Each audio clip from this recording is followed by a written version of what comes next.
Hey everyone, VMuse here with Idol Champions, and it's that time again to let you know that Idol Champions Presents is returning with its latest series, Fate Breaker. Now you're going to want to tune in on October 16th at 10 a.m. Pacific on twitch.tv/CNEgames for episode 1 of this new series. Now you'll see some familiar faces as well as some new ones in this cast. B. Dave Walters returns as the Dungeon Master. Megan Kenrick also returns as Whittle. Mark Mir is coming back, but this time as Uriah. Nora Ibrahim is joining us as Nahara. Alicia Marie will be playing her new champion, the Laura, and Gina Darling is also showing off her champion, Jeng Sao. To add to the excitement, we also have some cool giveaways for you for everyone who's hanging out with us in the chat. Thanks to WizKids, we'll be giving away a D&D Icons of the Realms Adult Lunar Dragon to one lucky winner. This is open to US and Canada, Quebec excluded. Along with that, we'll also be giving away some goodies from Idol Champions. This winner will receive the Sigil and Synergy collection, which includes the Factions of Sigil bundle, Venture Casual Certainty theme pack, the Hands of Havoc Whittle and Venture Casual Dinar skin and feet packs, Flick at the Beetle and Psyche the Amethyst Pseudo-Dragon familiar packs, and this one is open to all. But hang on, we have a little bit more for you. Stick around and enter for a chance to win a $25 gift card thanks to the good people at Beetle & Grimm's Pandemonium Warehouse. This will be open to all for a chance to win and can be used at beetleandgrims.com by our winner. So don't forget to tune in October 16th at 10 a.m. Pacific for the premiere episode of Idol Champions Presents Fate Breaker. We'll see you in the chat on twitch.tv/CNEgames. And until then, take care everyone. Bye-bye.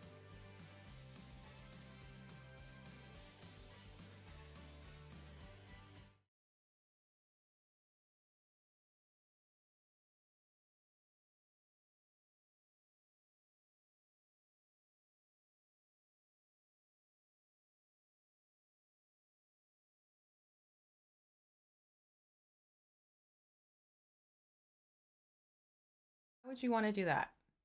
I mean, because when you've got legs like that, you're just going to have to check out the butt. So on that note, hi everyone. Also, I love you dearly, but this is the old overlay. I'm like, oh, Starian, no. what are you doing here? One moment, please. You can have several moments. You fix that, and you I'm going to say, hey, yeah, hi everyone. It's a Friday. It's time to paint and slay with my lovely with the lovely person who is in charge of making everything happen, not just the stream, but also teaching us how to do painting and minis and everything. VMuse, and I'm Lauren Urban. I'm the content manager here. Thank you to Belswin for the gift subs. That was very, very nice. Thank you to Gabe for being our moderator for today and grabbing questions. And I figured I'd get that all out of the way because if you all were watching a few seconds ago, there was an exciting little video that just played. Yay! I'm so excited for this one. Seriously. Announcement hot off the press. Right? Just happened this morning at 9 a.m., folks. We are doing another Idol Champions Presents. There it is. Ta-da! Cut. Yeah, what are we doing? See, even your cats are excited. Yeah, it's Hemi. He's totally excited. So yes, we are doing Idol Champions Presents. This time it is Fate Breaker. Things are going to get started October 16th at 10 a.m. Pacific on twitch.tv/CNEgames, which means right here. So along with the stream starting up soon, this also means that fantastic in-game voting, where you can make some cool calls that will actually affect things that happen in the stream, starts up on Monday. So you want to make sure you're logging in and getting in that daily vote. And again, we're having all those cool things. You can get those tokens. If you want more information, visit the website. The blog has gone up for that to give you all the information and all the details and the frequently asked questions for what happens with our Idol Champions Presents. But yeah, this is a big thing. This is going to be fun. B. Dave Walters, Alicia Marie, Gina Darling, Mark Mir, Megan Kenrick, and Nora Ibrahim are going to be joining us. And I am super, super happy I can finally start talking about it. All excellent people. Playing really cool characters, but more importantly, good people. Yeah, Yeah, definitely. It's a great group and very excited. They are also excited, so it should be a good thing. So we have that going on. And along with that actually happening in the game right now, don't forget certainty. You certainly Yeah. want to get certainty if you haven't certainly gotten certainty yet. So yeah, Very nice. definitely log in, get certainty. This is your last weekend to spend some time gathering chests and such and getting through all the different variants and everything like that. So please do check it out. Please have some fun and enjoy your Penny Arcade Acquisitions Incorporated fun. And then don't forget, they also have their fantastic live stream that has started up. So if you've fallen behind a little bit and didn't realize that live stream is up and running, it's on their new YouTube channel. You might want to go check that out and find out what is happening with certainty as well during these streams, not just in the game, because you can get more certainty after certainty is done in Idle Champions on Monday. So just keep that in mind. And then, And the nice thing about the new Penny Arcade season, and I'm looking it up now because I think they're on episode 3. yeah, They're, by comparison to a lot of live play series, they're shorter episodes because they're pre-filmed. I believe they're only like an hour only. Well, I think the first one is an hour, but I think the other one's longer than that. I think the first one was like an introduction type of situation, and the other ones are going to be a little bit longer because that's something that Jerry even mentioned on Idle Insights. So yeah. Yeah, I am, as you could probably tell, an episode behind. That's totally first episode was about an hour. Second is about an hour 44. Oh yeah, they have been getting a little bit longer. But you know what though? The fact that it's and then that one's a little bit shorter. So like they're in the grand scheme of things, where the vast majority of the time you're talking about 2, 3, 4, 5, 6 hours long. Right. Which I laugh at, but also yes. So definitely check those out if you haven't had a chance to. And I believe we're going into the weekend, right? This is the weekend because time is puddle. We're going in the weekend.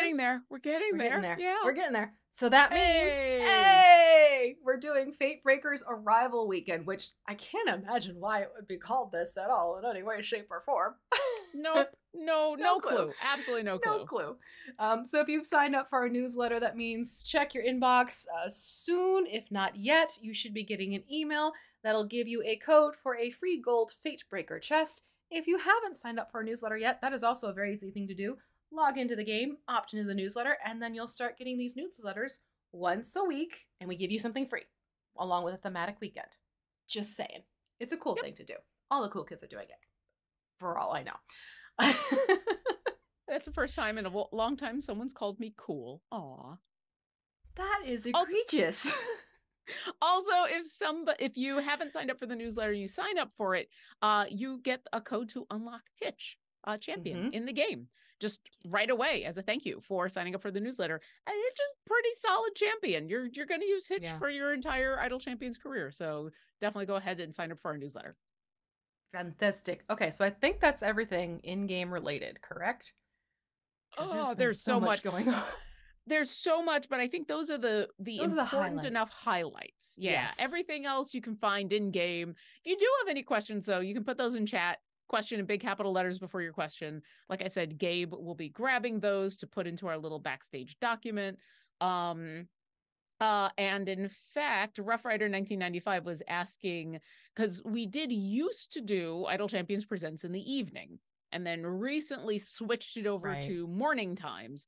And that's basically, it was much more obvious from the last show because we had people across the pond. But honestly, it's just better timing.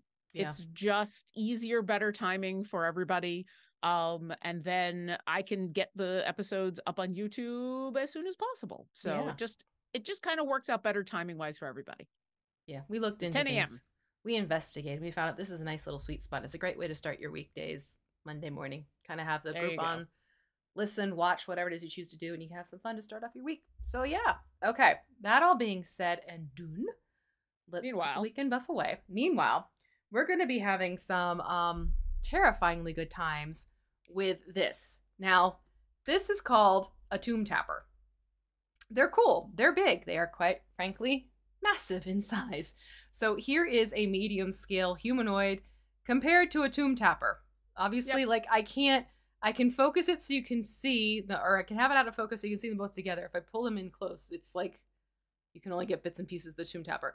But we're going to be keeping up with the creepy and the spooky ooky by using this Tomb Tapper. And we're going to have fun painting this over the next couple episodes. Now, before we get started, some information for you. This is from the D&D Nolzur's Marvelous Miniatures from WizKids. Again, it's called a Tomb Tapper. Don't forget, you can check this out at your friendly local game store and pick up one of these if you'd like. Or you can go to dndmini.com if a game store is not an option for you. And we should have still a lovely code for 10% off your entire purchase on dndmini.com. Yep. So just, I think that'll pop up in the chat soon. I want to say it's Slay and Save Oct. Yep. I remember. Save OCT. You got it. Okay, save and slay Oct. And that's 10% off again. But before we jump in to actually painting this, remember these Nolzur's miniatures always come primed ahead of time, which is fantastic and great. However, this one might need a little TLC when you get it out of its packaging. And it's one of those larger minis. I mean, this is a truly large mini.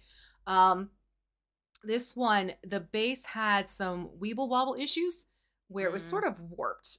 So what I had to do, and Lauren did as well, is you want to take some really hot water, pour it into a bowl, and then you're going to dip, obviously this is going to come up soon as to why this is already attached, because normally you don't see this. You're going to dip the base of this miniature into the hot water, and then take it out, like hold it for like 15 seconds. Take it out, hold it on top of a table, and like basically push the base down and mold the base to the flatness of the table. Hold that for like 10 seconds. Then dip it into cold water. Again, the cold is going to help start locking the plastic's memory. And you do that for another like 10 seconds or so. Then what you do is you pick it up out of the cold water, dip it back into the hot water, again for 10 seconds, pull it out, place it on the table, mold it again just in case there was like a bit that might have been missed. And then you put it in cold water. In that case, for the second round, you could even keep it in the cold water. Thanks, Hemi. For about 30 seconds or so.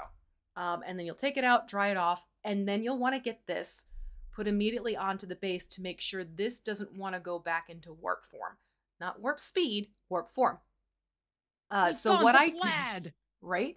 So this is where the clear plastic bases actually come in quite handy, so you can see what I've done here. So what you're going to do is you can use super glue if you had it. I actually opted for my E6000, which is this really great adhesive. It's a gel when it comes out, but it's super sticky. It's kind of goopy. It smells to high heaven. So if you're doing this, do this in a ventilated space. But I like using E6000 because the whole reason this base is warping is because it's hollow inside. So it was starting to bow on itself from its own weight. So by putting the E6000 into the cavities of the base, it actually creates further reinforcement for the space to kind of stay a little bit more level. So that's why if you have super glue at home, that's totally okay. There are connection points here and a little one here that you can use for super gluing this onto your base. If you want to run out and get E6000, it comes in a variety of size tubes. I actually recommend getting the bitty ones because you can use up that tube and then go and grab another one when you actually need it, because I don't use it as often. So that's what I did for this one for the base. Now that that is all set and done, if you're worried about getting paint on this, remember what you can always do at the end, and we'll probably have to do it ourselves, is just use rubbing alcohol, at least 70% rubbing alcohol. And with a paintbrush, you can pull away any paint that might end up getting onto the surface of this clear disc. But by making sure we put this onto the base ahead of time, I'm basically giving ourselves an policy. Why do I keep wanting to say apology? Insurance policy that this won't warp itself again, because I'm not kidding. Every time I put this down on the table, I just wanted to fall forward, which this big intimidating miniature is suddenly like just down on the ground. Weebling, wobbling, and then it falls down. Exactly. Yeah. Exactly. I was very lucky. Mine came warped, but not nearly as much as, like, I could actually have mine stand up. So I did the same thing, but it was to a much lesser degree. So that's why I haven't put mine on the clear base yet.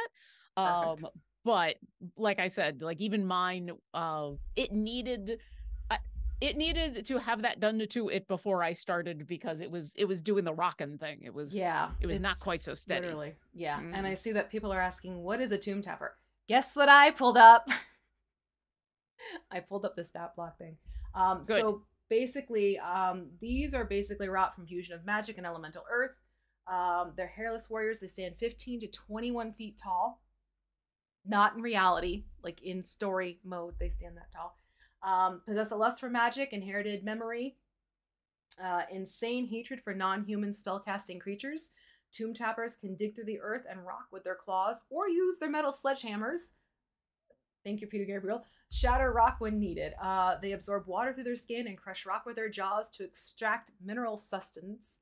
They can also digest iron from blood and marrow if mineral-rich rock is unavailable. Like these just, ugh. Mm-hmm. They basically. I think they're from Icewind Dale. I think that's the they do adventure appear in that they're Icewind Dale. from. Yeah. Yeah. Basically, they exterminate their enemies, most notably magic devouring, funnel-shaped creatures known as the Faerun. Other creatures targeted by these include mind flayers, Darrow, Drow, and Durgar. Tomb tappers communicate with one another by means of this freaks me out. By means of a humming sound created by skin vibrations. They're whales. They're creepy whales, but they're whales. They are. So basically, they have an official name, the Thalud, but the Tomb Tapper is the colloquial name. So that basically is from their habit of burrowing into the depths to plunder tombs, temples, and caves in search of magic items, which they take back to their creators, type of thing. Then they usually seize magic from the beings they encounter. So yeah, I don't want to run into one of these. I don't want to. As a player, I don't want to meet one of these. I mean, let's just say there's a mouth in the stomach. Right? There. There's hangry, and then there's this, is really what it comes down to. Mm-hmm. So hungry, it grew a mouth in the tummy. So we're going to go and get started with this. And like I said, this comes primed ahead of time, so you don't have to worry about priming these, which is thumbs up, great, wonderful. So we're actually going to do a process. We're going to focus on the mouths. Well, because there's like 2 of them. So we're going to focus on the mid-torso area first and work our way out, because with the way the Tomb Tapper is holding the hammer, we're going to find it's going to be really tricky to paint around this and not accidentally, inadvertently hit other parts of the body. So it'll be easier for us to focus on the mouth than work our way out, is really how we're going to approach this mini. So what you want to grab first is some dark flesh tone. Dark flesh tone. There we go. Dark flesh tone. Blah. There it is.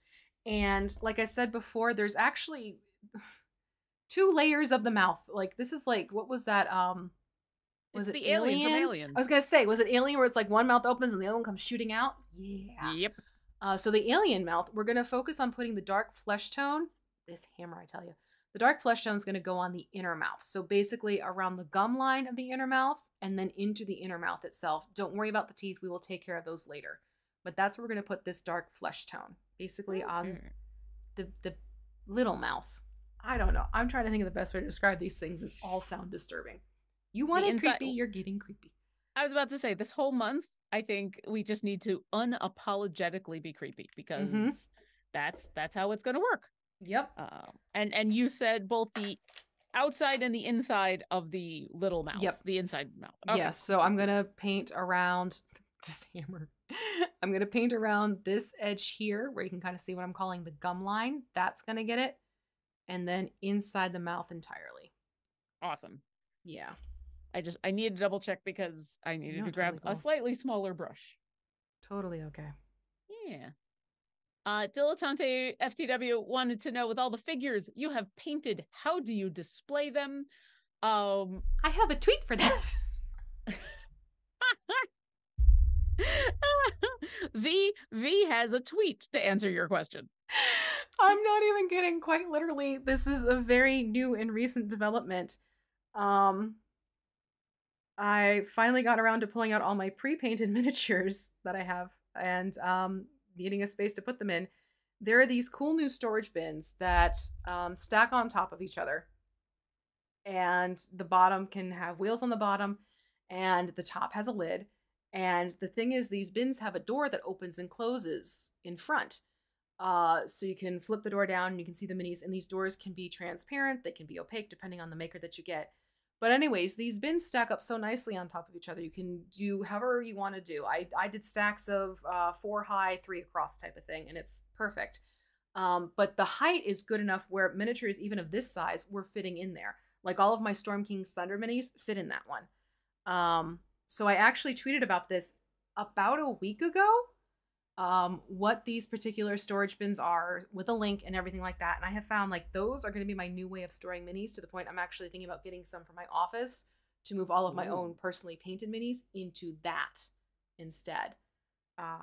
So yeah, that, like I said, this, I literally have a tweet for that, not being facetious, but this is a And what great. is your Twitter, by the way?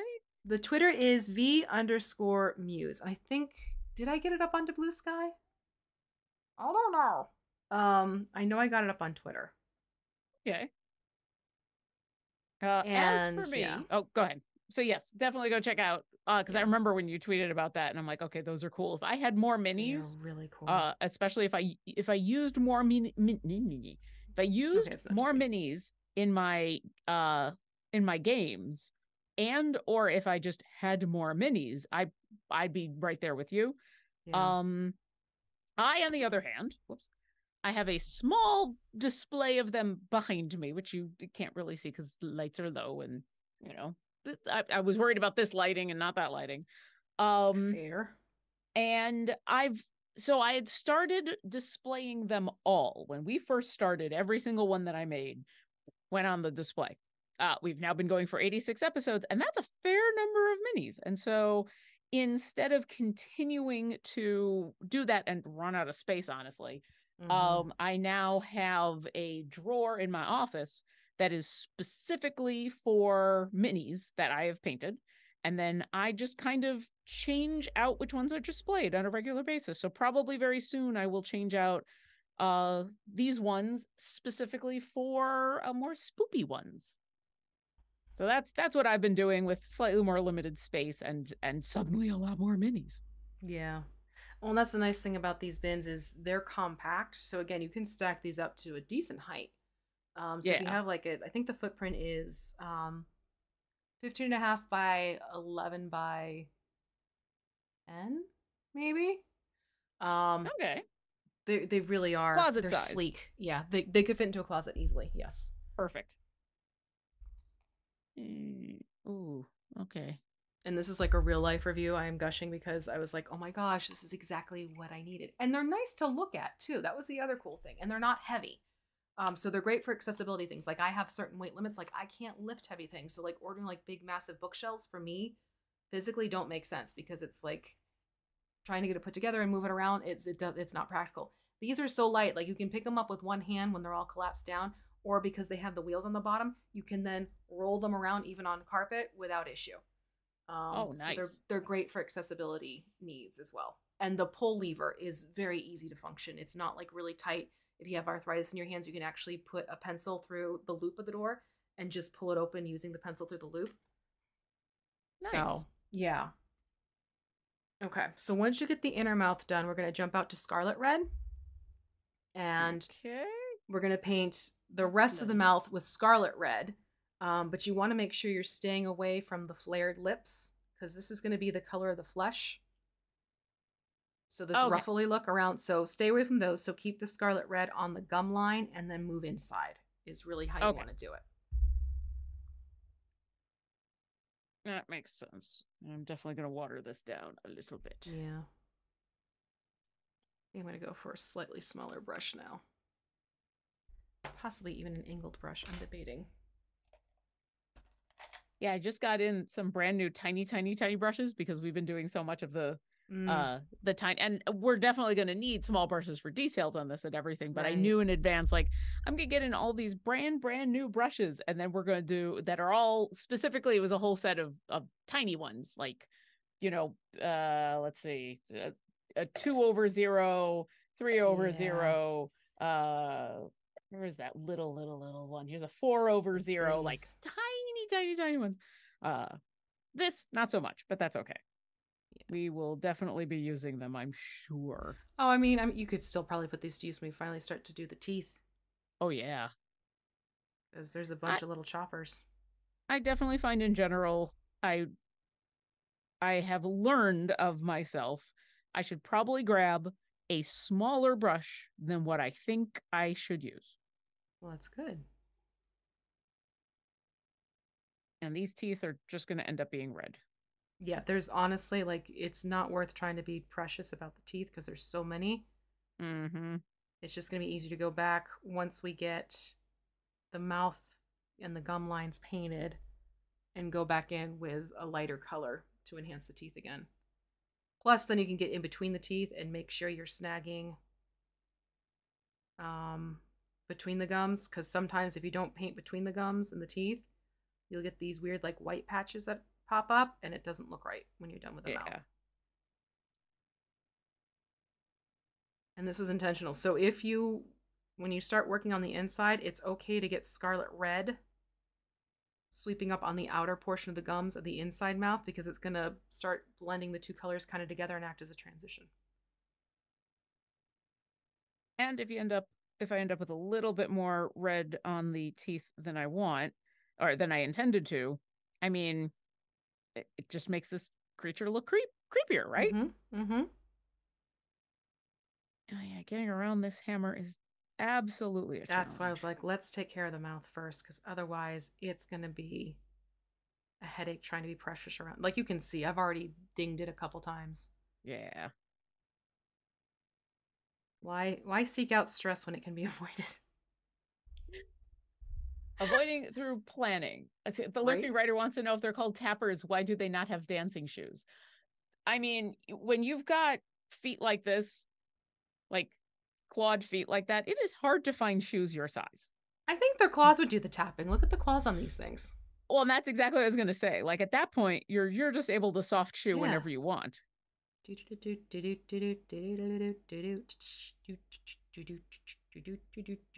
Now I want to make a top hat for this. It would look very dapper in a top hat. What with the no face look on, right? Like that would definitely be a surprise for a horror type moment of like this creature comes around the corner and the first thing you see is a top hat, and then you see that there's no head, no mouth, no mouth on the head, or no face. That's what I want. There's no face. Mm-hmm.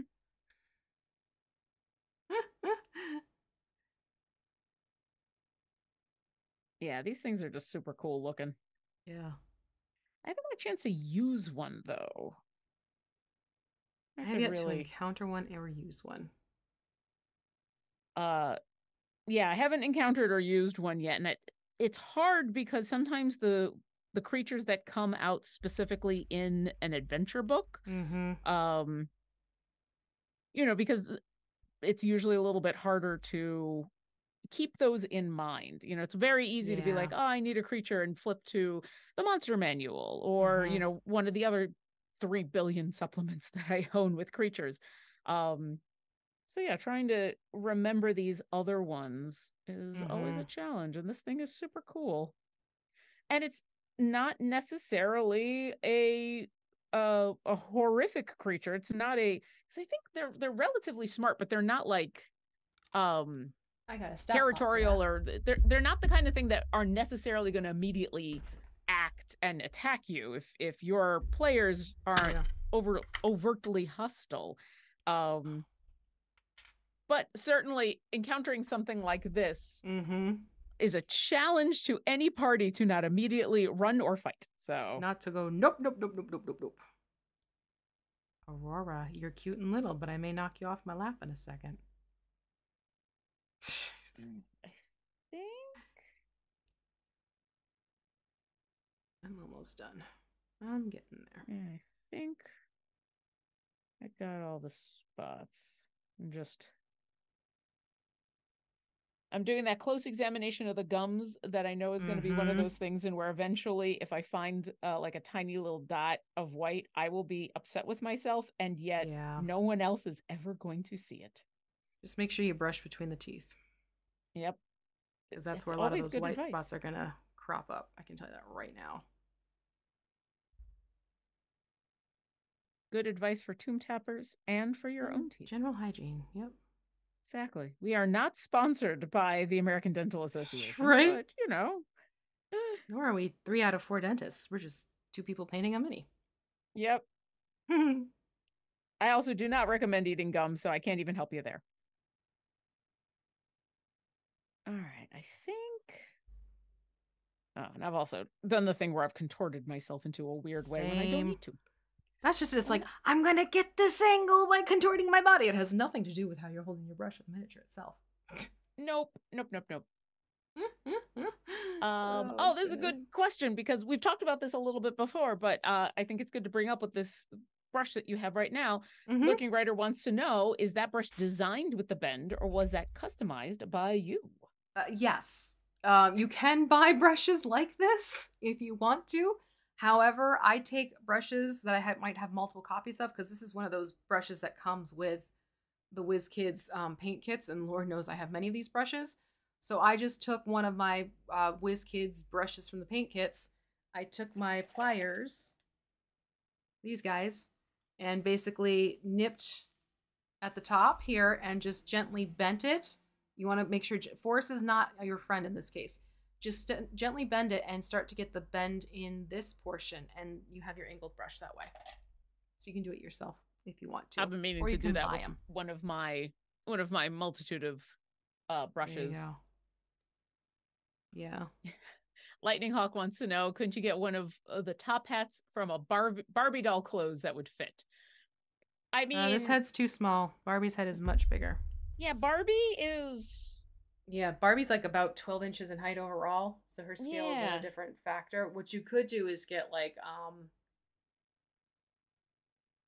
just like there are party favor things of like, excuse you, of like, New Year's Eve, they sell like party favors that look like top hats. You could probably get something like that from Dollar Tree or Dollar General around the holidays and use that. If you have a store that has, if you have a craft store that has like little knickknacks and bobs and bits and things like that, often they will have little things. Yeah. You could go raid an old Monopoly set and get the top hat from there. Oh God, I think a jaunty little hat, right? I think it actually could be a little funny to grab the Barbie doll top hat because it would be too big and then it would just look both creepy and ridiculous, just like all the way over. Yeah, it would go completely over to the shoulders, quite frankly. And then you'd have that fun reveal of like the creature takes off the top hat to like elegantly bow to you and you realize this thing has no face. I don't like it. I love it, but I hate it. I hate it. I love to hate it. It's great. Right? No, thank you. All right, what's next for our gummy boy? Next for our gummy boy. Sorry, my brain started doing the Gummy Bears theme song in my head when you said gummy boy. Go for I mean. Okay, so now that we've done the painting around of the mouths, we can actually go and take a little break because we want this to dry before we do dry brushing on these. So we can start painting the hammer. So we're going to paint the hammer itself because we're going to do some dry brushing, which means we can work under the hammer. But we're only doing the base color anyways. So we're going to take black pudding and we're going to paint the hammer with black pudding. One of my favorite colors. And mine too, because it's unexpectedly cool looking. This gorgeous, like midnighty blue. Now, when you say the hammer, are you just talking about the head of the hammer or down the half? The whole hammer. All right. Yeah, because basically, if you look at the official art, this whole thing is a metallic hammer. There's no wooden shaft or anything like that. This is like, you know, they're out to cause harm. Mm-hmm. I'm going to have to listen to Peter Gabriel's Sledgehammer when I get off this stream today. There is this bizarre song stuck in my head now. The Gummy Bears theme song and Peter Gabriel's Sledgehammer. That is... At least I'm like, you know, late 80s, early 90s accurate. Oh, yeah. Overlap. I'm here for this mashup between the two. The mashup, right? All right, now I can go back to a bigger I wanna be your sledgehammer gummy bears. I want to be your gummy sledgehammer. Right? Your gummy hammer. I mean, that has some comedic potential. Yeah. and once again, if you want to stay in the spoopy horror genre,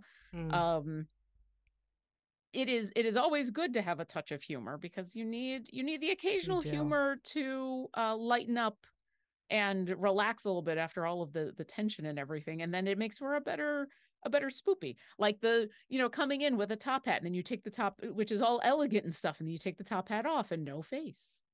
Okay, so it's wearing a Cool. top hat and it's wearing its top hat and it's tapping, Mm-hmm. and it can use the hammer like a cane. And Yeah. then end of the routine, it lifts the hat off. And surprise, it's Fred Astaire. What do you got against Fred Astaire? No, I think Fred Astaire is lovely. I know, I'm just goofing around.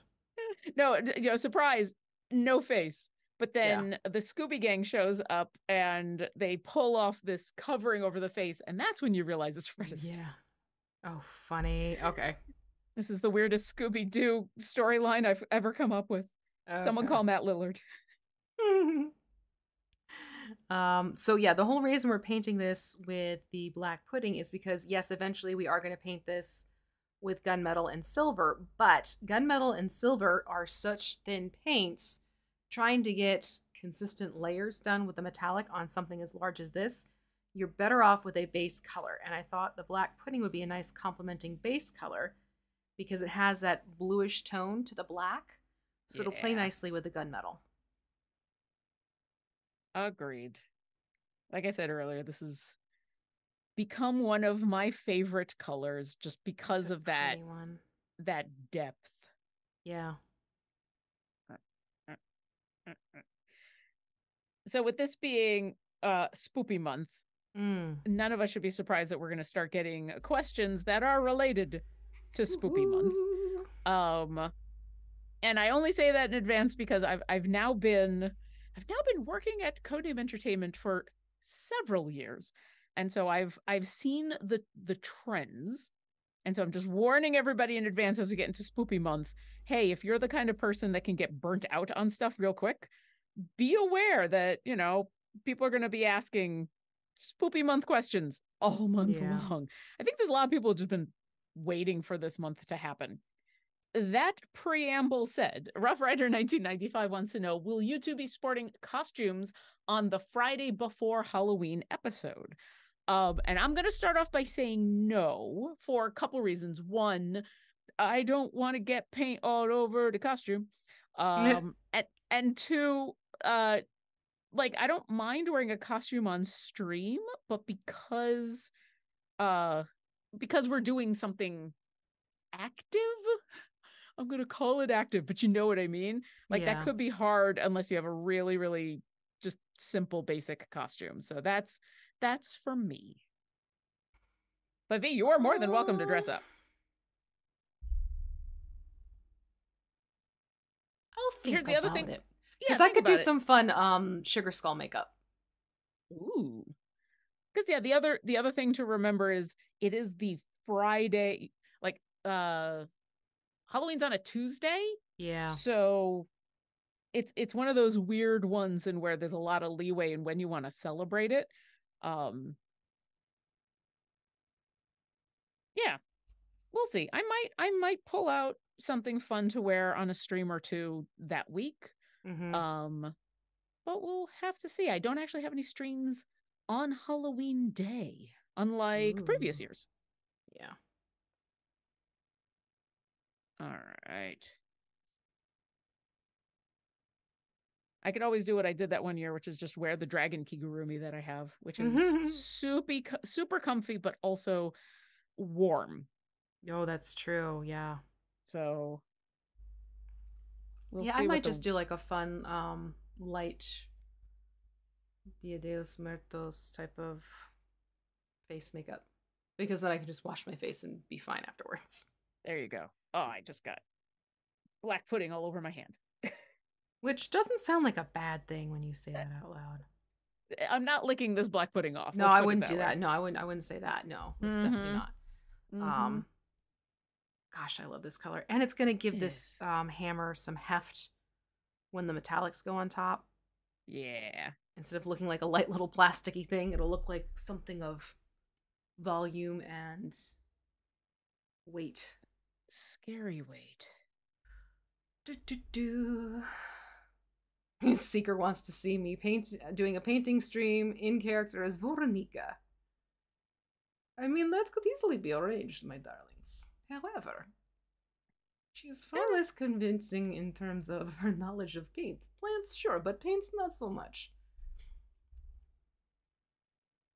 Well, now we know something new about Veronica. She'd be into painting minis. Yeah.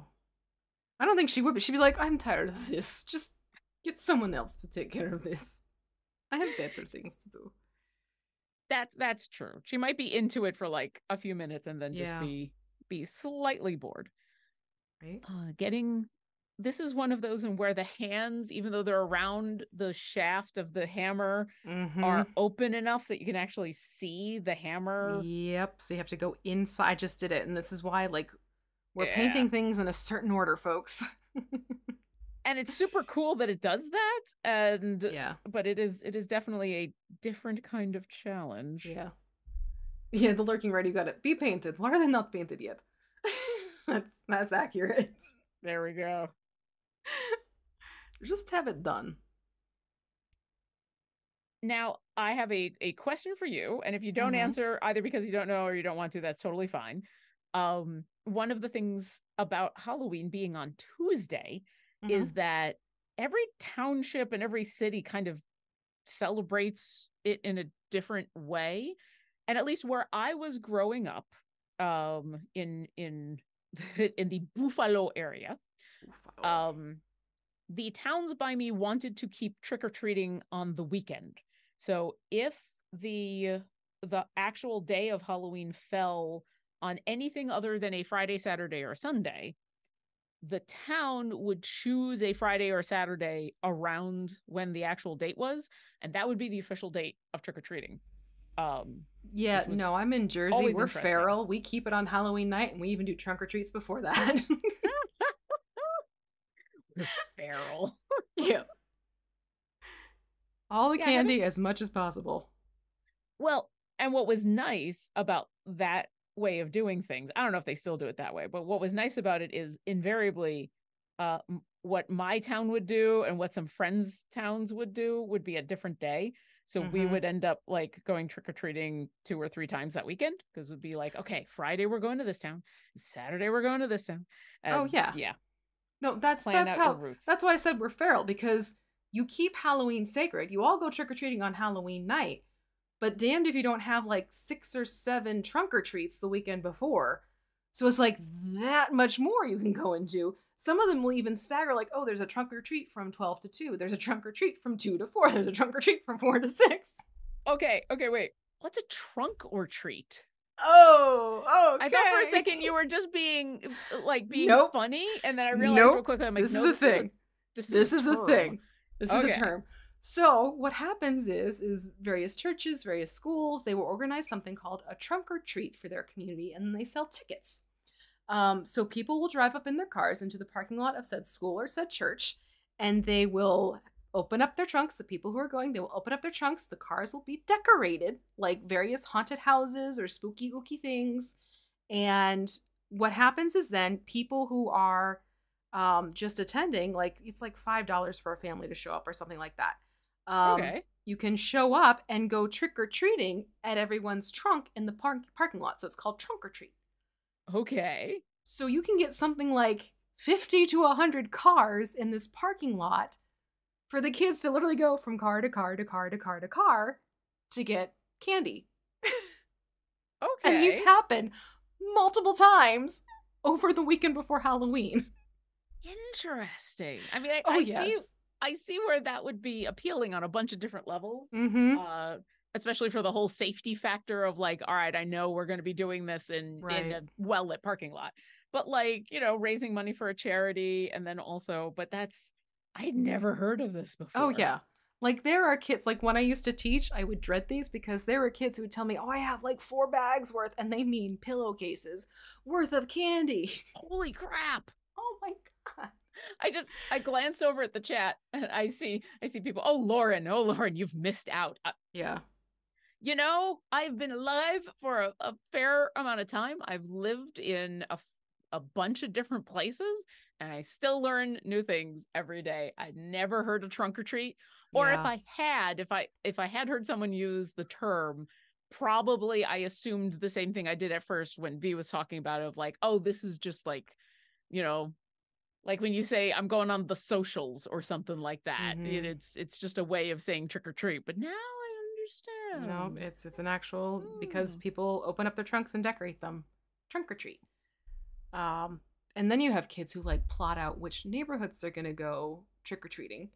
Oh, heck yeah. Um, so yeah, the whole thing is just it's chaos at the end of the month. Like everyone's just hyped up on sugar, running around doing their thing, even the adults. Well, yeah. I mean, Uh you huh. got to have a few pieces for yourself, right? Right. That is So yeah. so interesting. Huh. That is really cool though. I do kind of like it. Yeah. In Buffalo, October, the end of October, there's usually snow on the ground, but it's usually not like brittle cold. Mm-hmm. So you do have to think about dressing in a costume that can take at least like a jacket or gloves or Right. something. Right. And also it'll be very, very, very dark by then. Like 5 o'clock and after in the end of October in Buffalo, it is already dark.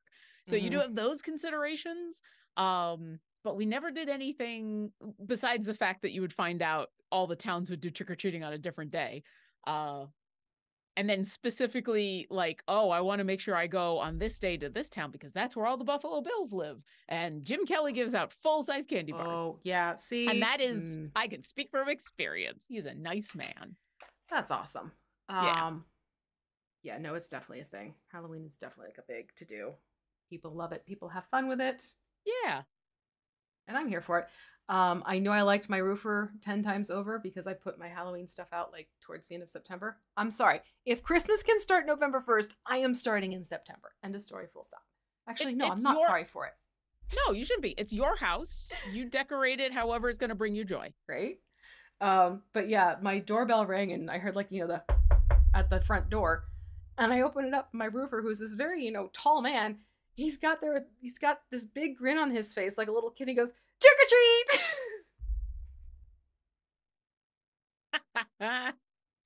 That's I awesome. like this guy. I like this Hmm. guy. I went with the right people. Absolutely. Ah, I do have a silly. different story about Ooh. the things that they were doing in Florida when I lived there, but I'm Mm-hmm. getting the sense we're about to move on to another thing on the Tomb Tapper, so I'm going to wait on that. Yes. What's next? We're gonna switch over to Bloody Red, and we're gonna dry brush that on the mouths. Ah. Yes. Yeah, folks in chat are like, Seeker 30K. Halloween decorations go up after Labor Day, and the Lurking Rider spooky season, aka Spooktember, is September 1st through November 30th. I I have said this multiple times, and I will continue to say it. I will admit, I used to be one of those people who would get upset at folks who would put up Christmas. It was mostly Christmas decorations, super super early. Yeah. For a variety of different reasons. I did not want to be doing Christmas that early. I did not want to, all of that. And Mm-hmm. then when the panini came, I have now been swayed in the other direction, which is exactly what I just told V, which is it's your house. And if putting up the Halloween decorations and having them up for whatever length of time you want is going to bring you joy, then that's what you do, because more power to anything that's going to bring you joy. Exactly. Are we dry brushing both mouths with the bloody Yep. red? Okay. Yep. That was a sentence I just said. I know. But this is also why we're not doing the body yet, because it's just going to be easier to let this bloody red kind of pull onto the outside that we haven't painted yet Mm, than to try and be very precious and precise. that makes sense. Oh yeah. So I lived in Florida for a couple of years, Mm-hmm. and South Florida specifically. And while October was a much more comfortable month than, say, any of the summer months, it could still get kind of hot and also very uncomfortable.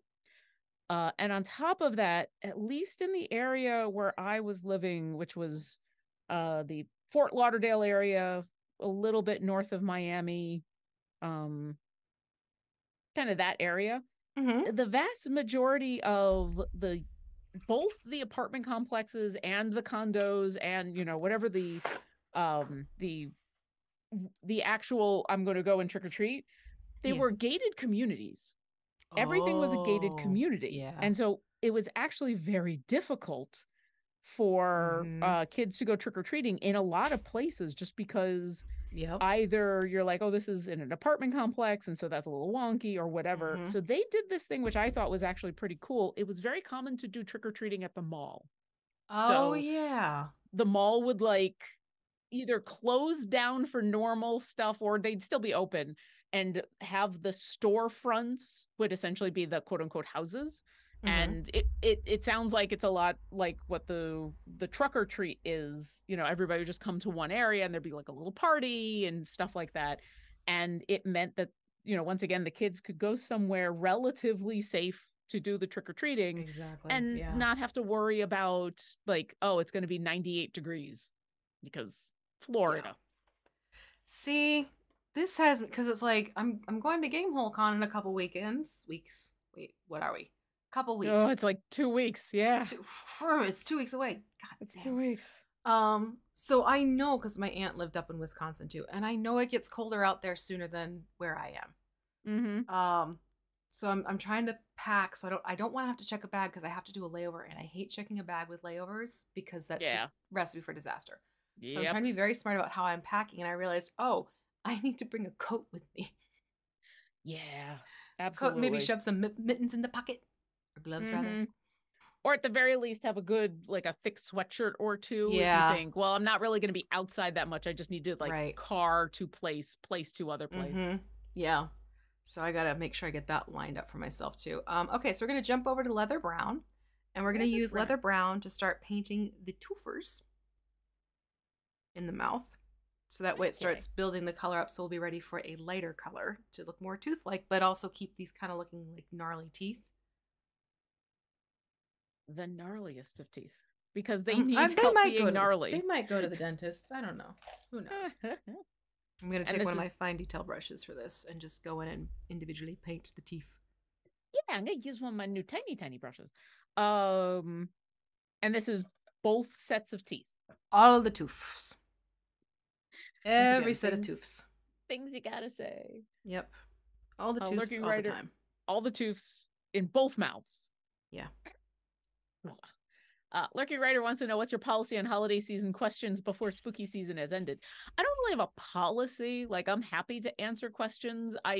I've just this year started giving that little tiny disclaimer because I know myself and I know I will end up answering the same questions several times and or telling the same stories several times. So that's all that is. But go ahead and ask whatever questions you would like to ask about spoopy season. The spoops.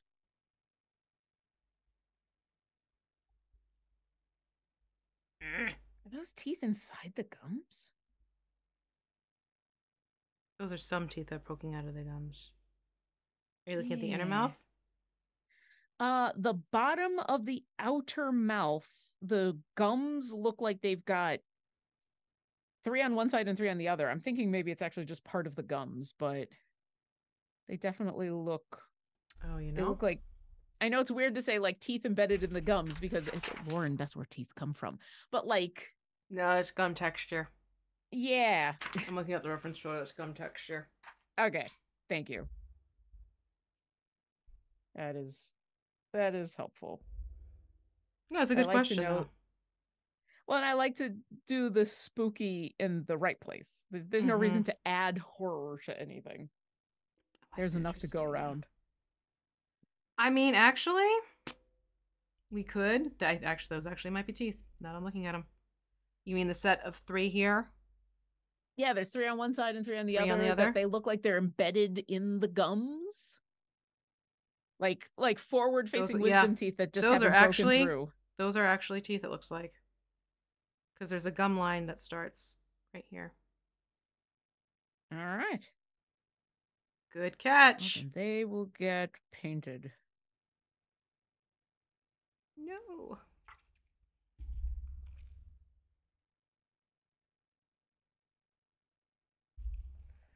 Yeah, this is just gonna be one of those days where I'm gonna get lots of paint on me. I've already touched the hammer and or the haft of the hammer Oh, enough same. times that I'm just covered in the black pudding, and I'm just gonna have to be okay with that. At least it's a It'll come black off, pudding for the right? name. I kind of do want to go get some pudding.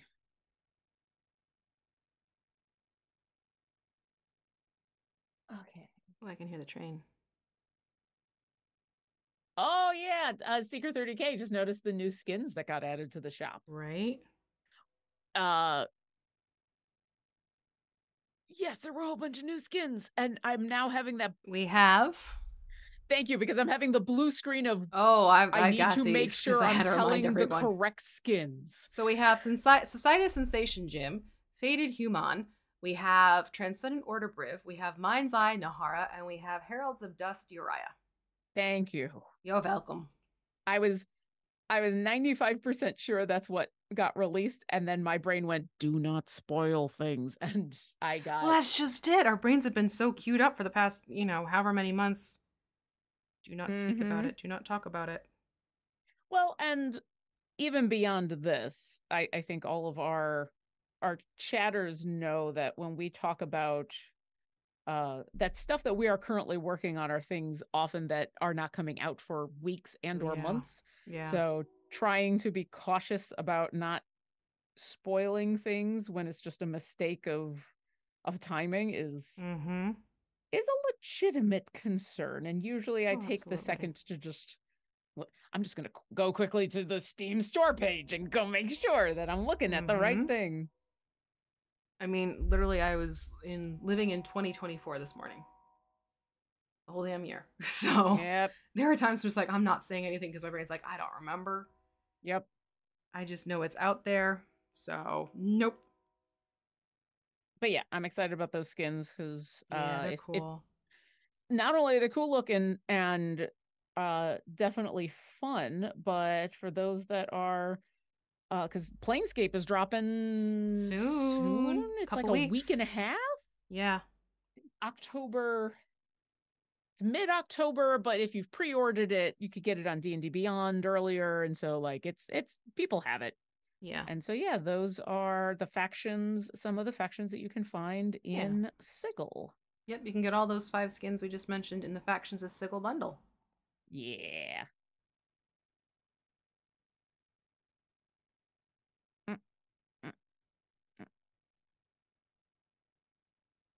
Oh, get those extra teeth. I know I'm severely out of frame, but I literally just found the sweet spot for being able to see all these teeth in my lighting. Oh, and then stay there. That's exactly it. I'm like, I am staying here where I can see you and I can paint you. And true to form, the upper jaw is the easiest one to hit. That is a consistent. Yeah. In a fun way, we're used to turning the creatures upside down, especially for like doing eyes or painting things because of the weirdness of painting a face. Well, there's no face. There's no face. You have to worry about that. Turn it whatever you want. There's no face. There's only maw. No face, only maw. I want that as a shirt. Maw. Anyway, thank you, Seeker, for noticing the skins. I'm glad that you like them. They are lots of fun, and they're part of the whole celebration of Fatebreaker.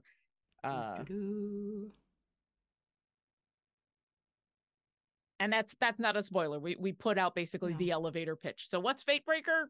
If you go check out the blog, gives basically the elevator pitch of what's going on here. And no surprise, Sigil might be playing a part. I think I got the teeth. Yeah, I'm getting to the last little bits right now. Forgot they're the underside of the teeth that we have to ping as well. Yeah, that's actually what I was just looking around for. Like, did I get the backside of those teeth? Ooh, ooh, ooh. Ooh, me do. Okay. Ears chomping at you, kid. Oh, that's very nice. Secret 30K. I get excited every time I see new skins. Their team knocks it out of the park every single time. Yeah, Agreed. they really do. They really And do.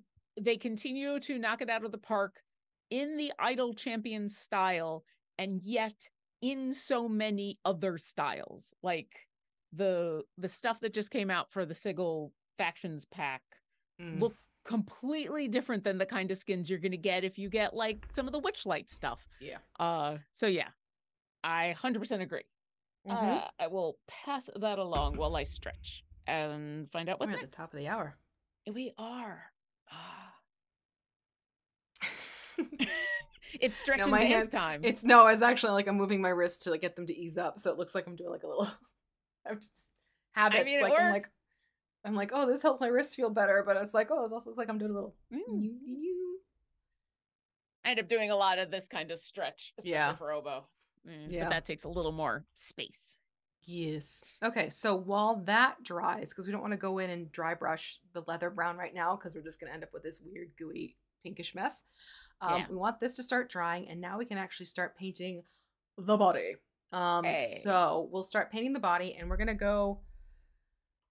I'm debating with past self, because I forgot Displacer Beast is so blue. So I'm thinking it might be Displacer Beast mixed with black pudding. Okay. Is how we're going to handle this. Yeah, this is bluer than I remembered it to be. So yeah, let's do equal parts Displacer Beast mixed with black pudding, and you're going to need a sizable amount because we are painting this whole thing. Okay. No, that is dark flesh tone. What are you doing, girl? Grab the wrong bottle. Well, you're giving instruction and you're trying to do things. Like, I get it. Yeah. And a tiny bit of water. Oh, yeah. This is what we want color-wise. Perfection. Also, as we mix this paint up and you're coming in from Idol Champions for the code and wondering what we're up to, hi. Welcome. Hello. We are in Spoopy month, and so it is time for the Tomb Tapper. That's what we're working on right now. Yep. Also, if you haven't been to our website to go see the blog, or if you haven't been to our YouTube channel, or our TikTok, I put those videos up in a fair number of places. I tried to cover all of our bases. You can see a fun little video of the cast introducing themselves and their characters. So, especially for the 2 new champions, you might want to check them out. Just saying. Just saying. Oh, bye, Lurking Rider. I don't know if you're gone already, but Lurking Rider had to dodge out. Oh, have a good one. Okay. I think I've got a sizable amount. I'm going to grab an even bigger brush. Yep.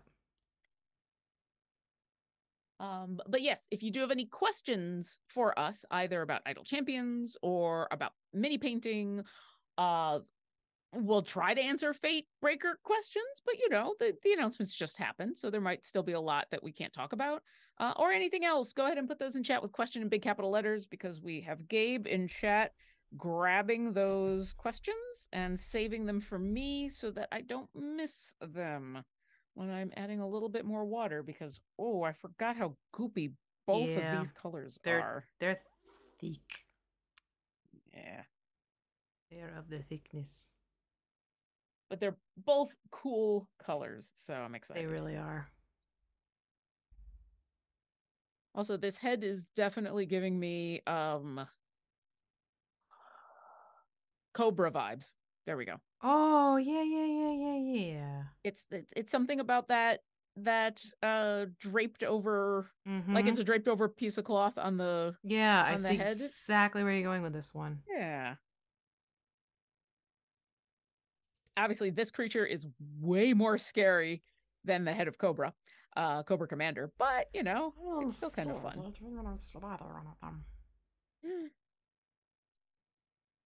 And just to reiterate, we are painting the whole rest of the body. Yep. Okay, cool. You'll obviously want to get a smaller detail brush out around the mouth to edge around it. Yeah. But for now, it's, coat it up. Yay. Just making sure as I got ready to go into musculature and the Fair. Yeah. backside of this creature. The posterior. Yeah. Let's just say the Tomb Tapper does a lot of squats. Yeah. They work out. I mean, lifting that Well, hammer I mean, I alone. was going to say, it's leg Yeah. day and arm day every day with that. And this is a full body workout. Yeah.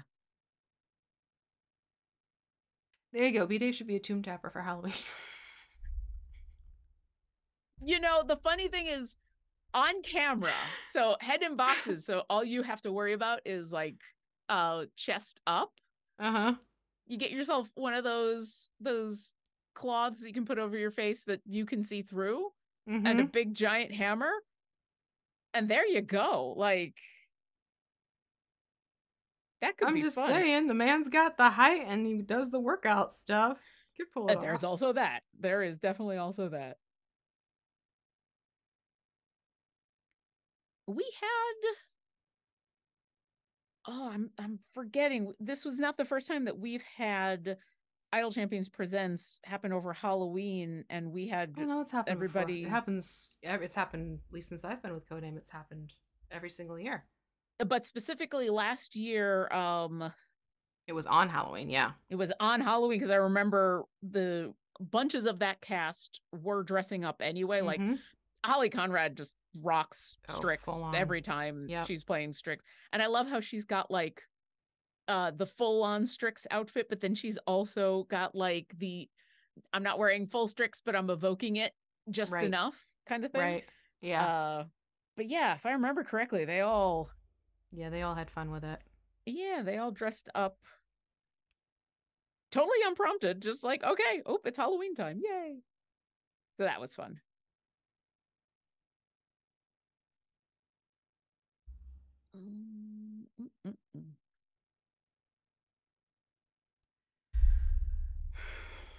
Getting in and around these muscles take a lot of poking. Okay, I can't unsee this now, and I don't know if I should share because I don't want to make other people not be able to unsee it. I'm here for it. So this body has nipples. Yeah. On it, and now I'm seeing the nipples as like little eyeballs. It's like the face is on the tummy. Okay, all right, I can see that. I bet as we paint that'll go away, but I could definitely see that. Yeah. Oh Lord. I sometimes wonder how much giggling is involved when coming up with the molds for these minis. Oh God. Of like, well, do we include the nipples or don't we include the nipples? Well, the nipples are in the art, so we're including it in the D&D is mini weird. Sculpting is interesting. I'm just gonna leave it at that. But fun. I find it fun. I find just all the weird parts of our profession and our hobby. Every once in a while, it's good to remember all this is weird. It's a Seeker 30K. It's canon now. Nipple eyes. I mean, it can be if you want it to be. Have fun with that. We'll see when we're painting how that looks. I find this a creepier mini without any eyes, but I could totally understand turning that into eyes. My brain was just matrixing. I mean, it makes total sense to me. Yeah.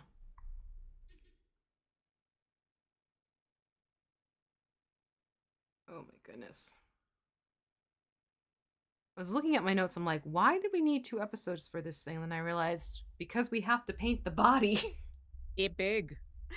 It's a good size for sure. Yeah. Well, we definitely have the ethos of take as much time as we want, and if it ends up being an extra episode, it's an extra episode. So oh God, armpits. Here we go. Yep. There's 2 of them this time at least. I also feel like this has gone like sort of starting to look like a great white shark. With the way the lips I haven't. I can see that. Yeah. I'm still mostly working down the back of the body so that because I Mm. figure I'll move to a smaller brush around, like you said, around the Mm-hmm. mouth, but also on the arms, just to be Yeah, in the hands area. cautious of how close it is to the body and to the hammer and to all sorts of stuff. Mm. I'm glad this base, not only did we fix the bases, but that they're big because it gives me something Yeah, to hold on to. that's just it. Like I'm pinching this whole thing. It helps. Uh, Moses Karada. Mm-hmm. That is, Uh-oh. I'm just gonna read the question because it's great. I Uh-oh. will preface by saying, first off, I love this question. Second off, there is a point in where you just have to go, it's a game, it's magic. So don't worry if the answer to this is wonky. If they have nipples, does that mean they're mammals and that's how they nurture their young? I mean, it's a legitimate question. They're It's created magic magically. though. Literally in their stat block, it says they are created magically. So someone just decided they needed that aesthetic. Which is as funny, if not funnier, to be honest. Right? It's like, yeah, slap some nipples on it. Looks better. Like, what?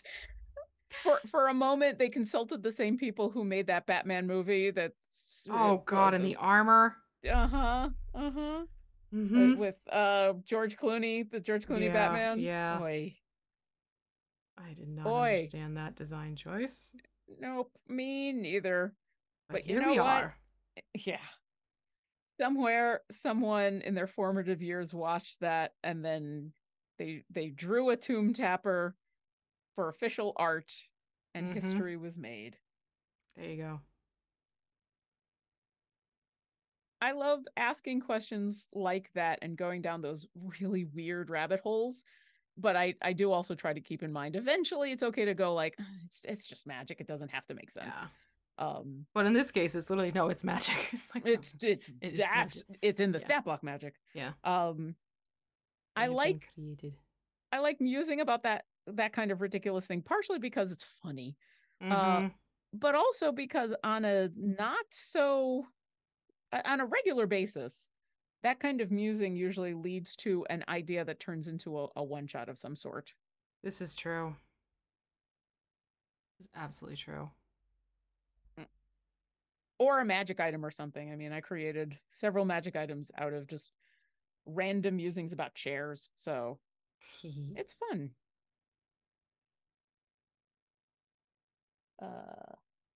Caliph Marin, questions never seen or heard before. D&D edition.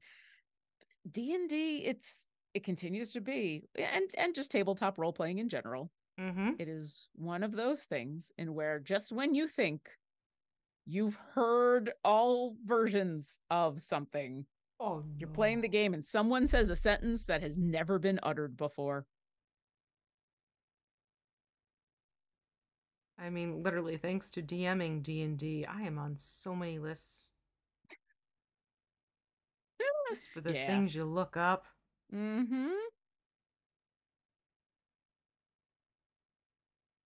Yeah, it's a good thing when Luke and I started dating that we were both nerds who were into tabletop. Because while he'll still give me the side look when he sees some of the weird stuff that I'm looking up, there's no longer like the why would you be, do I need to worry about her? Exactly. Like, what's going on? Hold on, I got a weird angle to try and get to this hand. Yeah, I have to go out from under camera. There's no way I'm reaching that with the camera in my face. Are we the claws of this creature, the foot claws? You can paint those, yeah. You can paint those. It's fine. I wasn't sure if we'll get back to them with a stronger color, but for now it's totally cool. Okay. That's actually one of the nice things about this mini being so large. I could actually see grabbing a smaller brush and being more careful and not having to worry about painting the toesies. You absolutely could. It's just, I know we're going to paint those black, so I actually want to start negating the white of the primer. Yeah. Otherwise, it's going to create a streaky black, so better to... It's also like why wall primer when they specifically say, are you going to paint your wall with a darker color? You get a different color primer for your wall Yeah. because it's like a darker grayish green, and that's so it can negate the brightness of the white that most walls are typically primed in. And that totally makes sense. Yeah. Blup, blup, blup, blup, blup. The more you know. The more you know. Sorry, just checking for more questions. Although, Totally fair. maybe our musings about the Tomb Tapper have spooked people away. Hey, chat wanted some creepy stuff. Mm-hmm. You got it. And it's not going to end here either. No. And more creepy on the way. Yeah, we can tell them what we're doing next if you want, so if people want to get the minis Yeah, ahead of absolutely. time. Yeah, we're going to be doing, again, from Nolzur's, it's the Shrieker and Violet Fungus set. So you get a Shrieker and you get a Violet Fungus. And I will tell you this right now. I know when we're painting those minis, I will be calling them Violent Fungus. Just, I mean, 'cause it I is a actually, violent yeah. fungus. It is, you're not Right. wrong. It's just, I actually created a video for how to make your own violet funguses. Mm-hmm. And the retakes I had to keep doing because I kept saying violent fungus. Then you're going to paint your violent fungus. Crap. No, violet fungus. Nope. Yeah. Yeah. God, that was a painful filming. Recording of the audios, I should say. It's always the ones you don't expect to be a problem that are a problem. That's just it. You wouldn't think like violet. saying certainly certainties stuff. Like that came to me very easily. Other things, suddenly I just had to do 12 takes for in order to get it right. All right. Got Agaron's Day and Voronika and Lae'zel, and that was not fun. Yep. Names are definitely a thing that take practice. All right, I think now's a good time to move to a smaller brush. Itty bitty brushy space. McTribble, violent fungus. There's not mushroom for friendly fungi. Nicely done. Nicely done. Bravo. Bravo. Oh, hi, little bit. I'm getting glared at by Rory on the floor. You. Uh-oh. Mistakes were made. How? Well, I put the mini down in order to wash the brush and pick another brush. Uh-oh. And now I need to somehow pick it back up without touching any of the paint, and I don't think that's possible. Put your nail down. Put your finger down on the base. Yeah. And then take your fingernail to lever it up, and then you can pick it up by the base. Yeah, there we go. Thank you. You're welcome. It's a good thing I have some fingernails to spare. Right?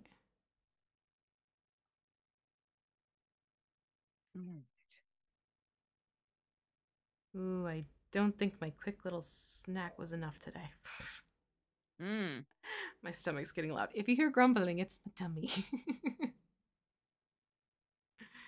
All right.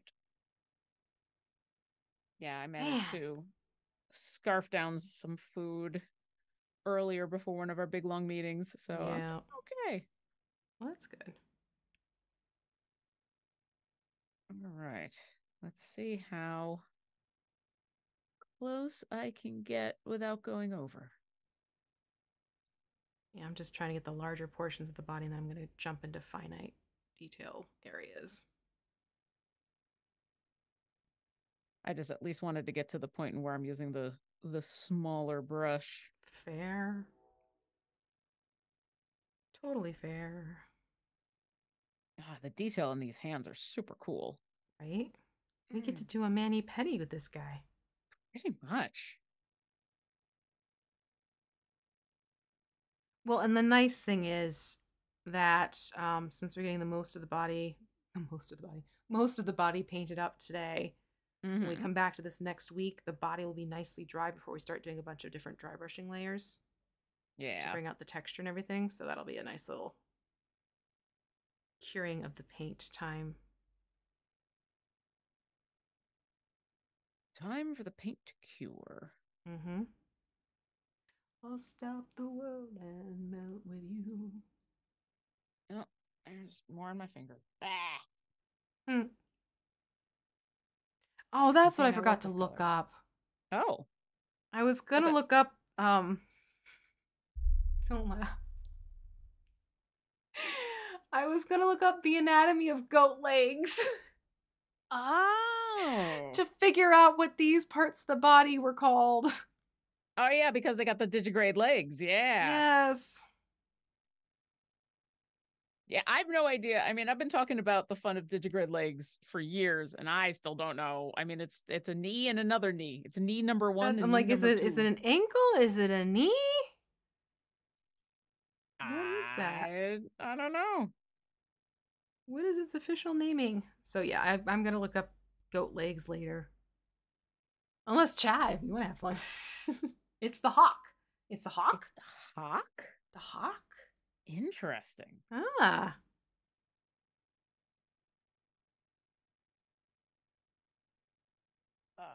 But yeah, someone who likes playing Aarakocra and Dragonborn and Yeah. kobolds and all that, digigrade legs are where it's at. And also one of the reasons that I came up with chairs as magic items, because once you start thinking about that kind of thing, you go down some interesting. Yeah, like how do you sit? Mm-hmm.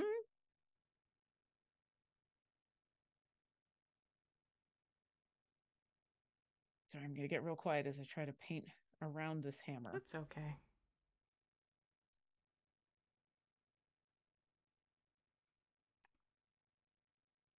Man, this guy's got a lot of real estate. Uh-huh. And the angles too. Exactly. It's like, let's tickle between the toes. Oh, being under the light will actually help. There we go. You think? I see a lot.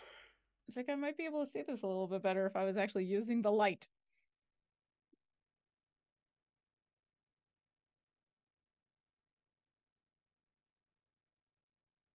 Ah.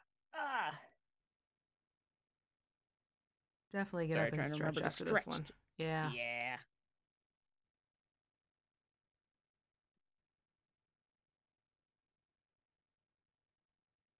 Yeah, the size of this thing just basically means that it's got different weird angles to go after. Mm-hmm.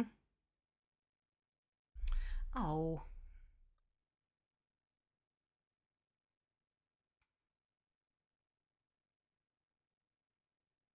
And also, as much as I love this color, and just both Displacer Beast and Black Pudding do this. Yo, there's This so is much going to be. back. Yeah. Like, is that a spot or is that mist? Mm-hmm. Yep, I was. Yep, it's a thing. Just as I was turning this around, I was like, oh, wait, did I miss that? Nope, I didn't miss that. That's just the light that I remembered I should be using. It's just how it be. All right, maybe if I go this way. Oh, okay. Through the legs. I have found an angle for this hand. Through the legs. I'm gonna. Hi, babe. Oh, okay. All right. Hold on. Come here. Oh, everybody say hi to the cat. It's she that did time. her pick me up trick that she does.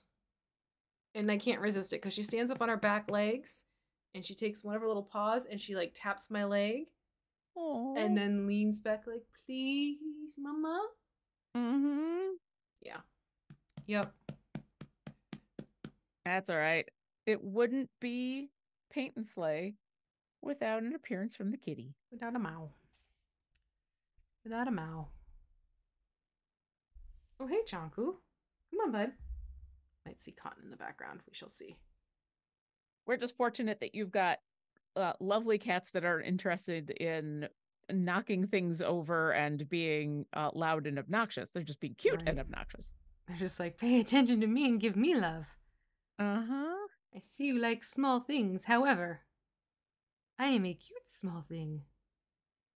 All right, since the cats are on screen, we were just talking about this. Oh, bye.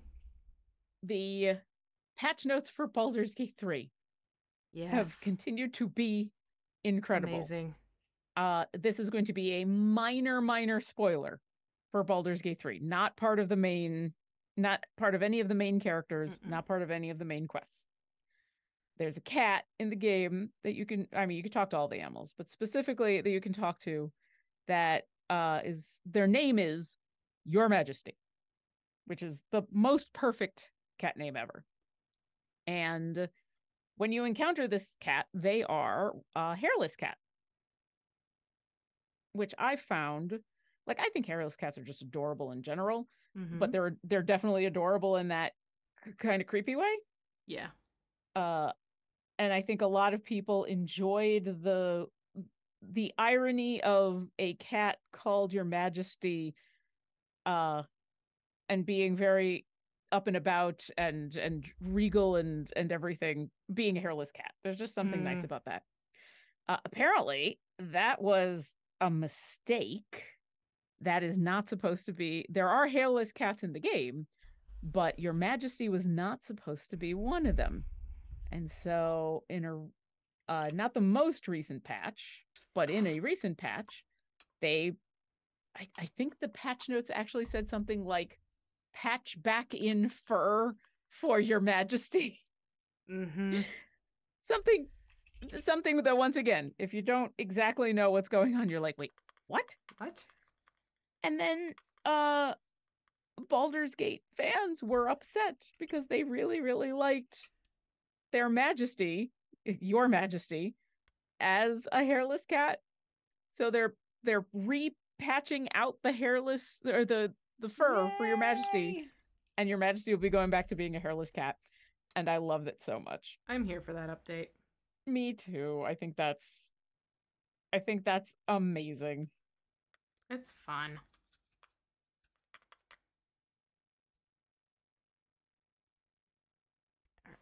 Yeah, sorry. Apparently there was a fair bit of an uproar.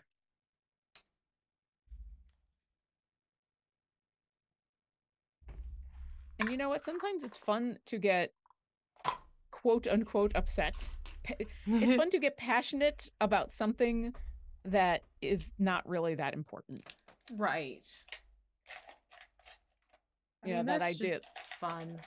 Yeah. Good nature. I mean, that's half of D&D, pretending to get upset about pretend things that are totally pretend and you don't actually have to worry about it. Yeah. Okay. Arm number 2. Robin 1XP. Hairless Your Majesty is canon. I don't care what Larian says. I mean, Larian now says that hairless Your Majesty is canon. They had to be convinced otherwise, but they were convinced.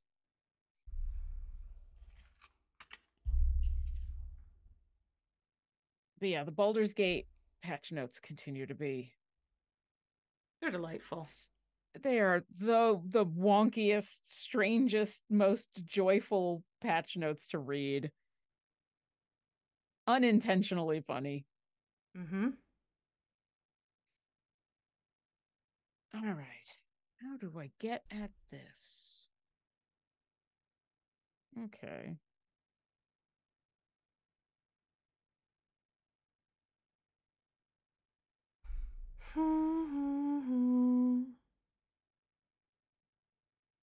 Yeah, this hand is definitely tight.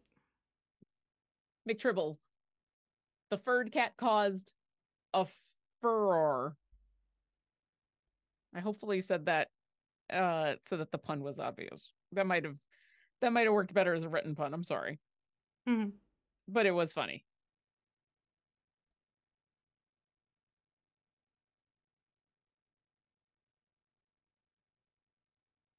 All right. Okay. I'm getting there. We're getting there. Same. I'm getting the hand, and then I'm gonna go and take care of the mouth area, because that's honestly the part I'm like, I'm dreading. Yeah, that one's gonna be definitely more like, gonna take a... Yeah, I gotta finish up the right arm, and then I'll be attacking the mouth. You know, like you do. Right.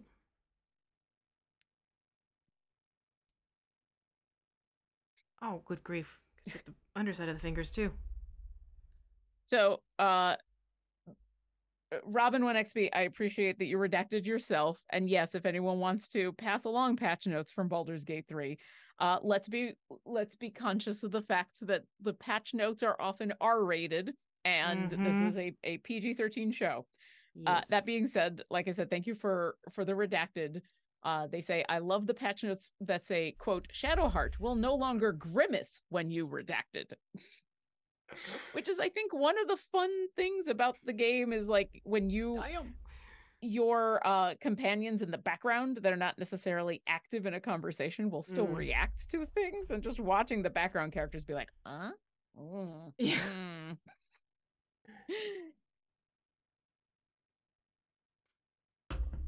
They put a lot of thought into it, which is fantastic. Oh, yeah. All right.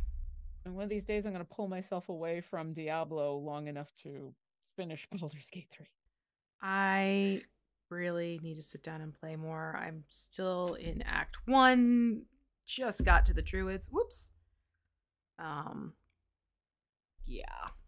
It's a full game. It really is.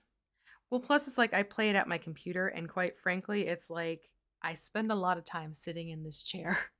Yeah. Same. A chance to get away from the same computer that you work at is often appreciated. Don't, Cotton. Thank you. Oh. You are too big, sir, to hop up there. Come here. Come here. I see you. Come here. Right. I'm like, what did I almost miss? We get a rare sighting of Cotton. This is Cotton. Hi, kitty. He's the biggest of the boos. Everybody say hi to the kitty. He's my big boy. You're on candid camera, sir. Ooh, if you sit nicely, you can stay, buddy. You gonna hunker? Huh? He's a floof. When we finally get some new emotes, one, if not all of your cats are going to have to become an emote. Uh-huh. No, that's a keyboard. That's a keyboard.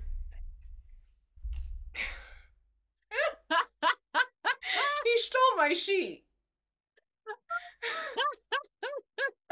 I think he did it on purpose. The role of V-Muse will now be played by a tabaxi. Buddy, come on. No, I need to sit down here. Can we share? Curl up so we can share. No, he'll sit behind me. There we go. All right. All right, we're sharing the seat. Fair? Tinku. Oh, sometimes you can't convince a cat. You can only negotiate. That's just it. Especially one of his size. You're like, all right, what's the least path of least resistance with you, sir? Mm-hmm. All right. Just when I think I'm done, I forgot. Nope, there's still the mouth. Everybody in chat, a big floofy boy. Yes. He's a big old boy. These cats are full of floof. Unlike your majesty. They are the opposite of your majesty. But I will say, I think your cats are way less pretentious than your majesty. Oh, no, they are good little ones.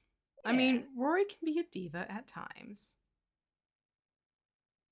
That's why I call her my teenage daughter. Rory can be a cat, is what you're saying.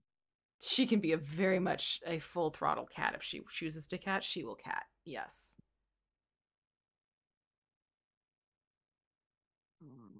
I'm going to get this without getting on the hammer. I'm going to get this without getting on the hammer. Right? I'm going to get this without getting on the hammer. I'm just going to continue to... just keep focusing on getting these lips painted. It's like putting on lipstick. That's all. It's just like putting on lipstick. Yep. Positive reinforcement. Mm-hmm. You will be able to paint this. This will come out. Man, this thing is disturbing looking. Yeah, the more we get into the details. Yeah, because I'm watching haunted houses, stuff show type of things, and one of the shows was talking about shadow people. Okay. How are shadow people different than ghosts? Evil. Oh, okay. All right, They're that's fair. evil. And they're like just like I guess it's like they're dark in substance, like they're darker than the darkest spot of your house type of thing. But Oh. looking at this, I'm like, oh, this could be a shadow person too, minus the mouth. It just reminded me of one of the sketches from one of the spooky shows I was watching. It was scary. And we talk about it pretty often on the sketching hour about how the one of the easiest ways to make something go from being cute to horrifying is add mouths and or eyes in places where mouths and or eyes should not be. Mm-hmm. In quantities, they should not be. Yeah. That are tentacles. Yeah, tentacles. Unless you're drawing just an actual octopus, a real nothing special octopus, then yeah, Right. tentacles are very creepy. Yeah. We're encountering quite a lot of Far Realms stuff in D4 as we continue to fight against the Far Realms incursion that is happening.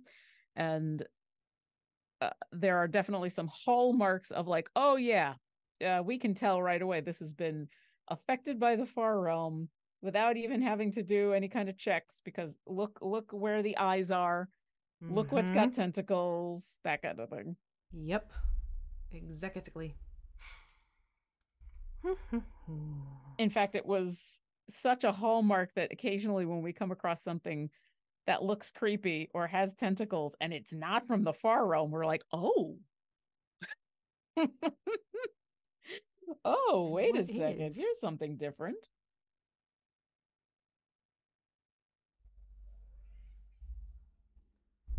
What?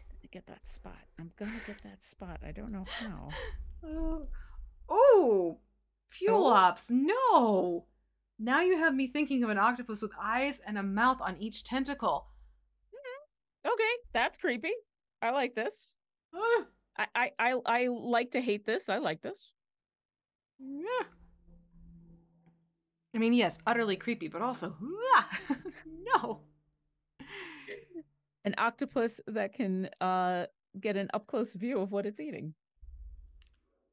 Watch what you eat. Literally. Yep. I love it. I hate it and I love it.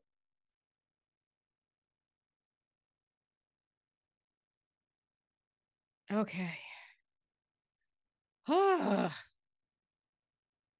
sure I will find spots that I missed, but for the moment, the arms are done and I can move on to finally move around to the mouth. You literally move around the mouth when you get there. Yeah. I tell ya. Although we are in our last... Yep, we're getting into that window. Like 15, 20 minutes. So now is the time if you have any last minute questions about anything that we've been talking about, or stuff we haven't been talking about. Go ahead and put those in chat with question in big capital letters so that it can be easily seen. Yes. Just like a tentacle with eyes on it. Calamari's revenge. Fuel. Stop it. Keep going. I think one of the other reasons I'm glad that we're going to have time to let this cure and dry and everything is even though this was a mixed color, definitely next week when it is completely dry, it'll be easier to find any spots that got missed as actual spots. Yeah. And it's equal parts Displacer Beast and Black Pudding, so it's an easy recapture. Yeah. So that helps. Absolutely. It's not like, oh, 4 parts 2 to that, because sometimes that can be a little bit harder to recapture that one. Oh my goodness. Yeah, but half and half. That's easy to do.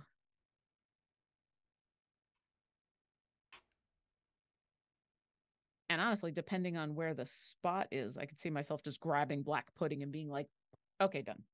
I mean, yeah, if it's a deeper recessed spot, you could probably just get away with some Black Pudding in there and it'll just, look like a darker shadow. Okay. So I guess this is the third set of lips? Well, no, this is the only pair of lips, because the rest are gum lines. Oh, yeah, I guess that's true. All right. I think I was seeing those gum lines as also including lips. No, that is just the gums. All right, I'm seeing spots where I need to go back.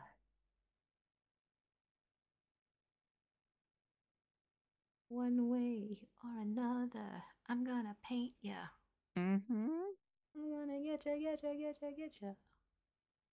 Well, that's all we get. Yep. Whew. Yeah. Why is it that the hawks, right? Always tend Yes. to be the ones that you need to go back and touch up. Inevitably, I have found with this type of anatomy. Hmm. For me, I think Or the it's tootsies. because these legs, well, the whole body of this thing, the skin and everything, has a lot of It detail does. in it. Uh, Pock marks and folds Mm-hmm. and just a lot of really nice texture. And so usually when I've missed a spot, it's because I've missed where there's been some cool texture. Yeah. I'm gonna do this. I'm gonna be way off camera for a second. I'll be Okay. right back as I'm gonna put this. Yeah, that'll work. That'll I mean, work. even the back of the knees are highly recessed. Look at that. Those are full on dimples. Yeah. It's impressive. That's going to look cool once we start doing the dry brushing next week. Yeah. All right, I'm going to keep spinning this around. I am always a fan of some good Right digigrade around. legs. Oops, see? Okay. Place of the lips I missed.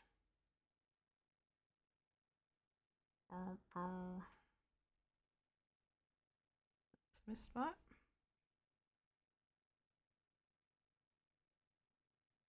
I'm hunting. Mm.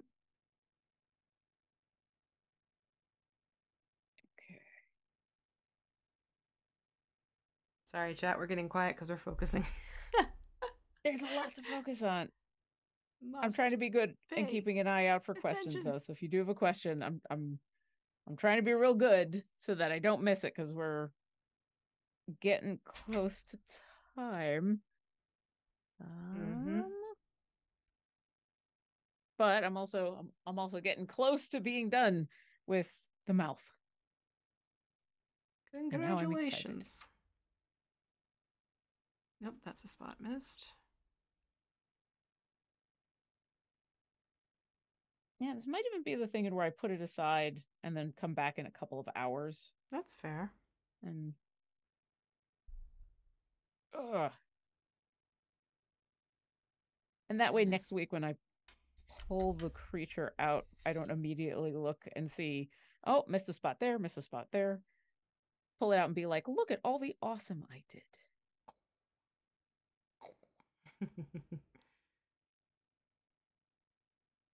Mm. I'm going to say, I feel like I got everything, and inevitably, as soon as I'm thinking I'm going to say it, I find another spot. Yep. That's where you go. I think I got everything except for that right there. Mm-hmm. Oh, and that right there. Oh, and let's not forget that over there.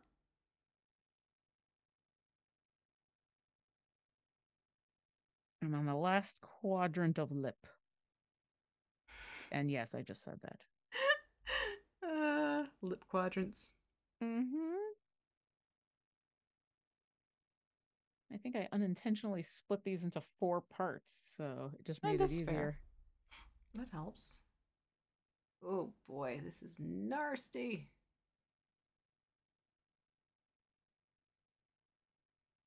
Fully nasty.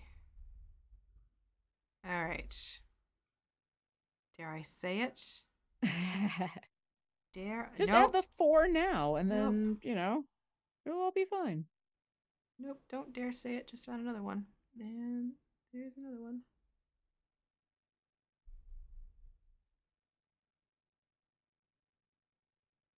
Bless you. Someone outside just sneezed. Ah, bless. Yeah. Okay. This is the fun of painting something in darker colors. You have to go back in and kind of just let it dry a bit and then go back in and find those little points of Yep.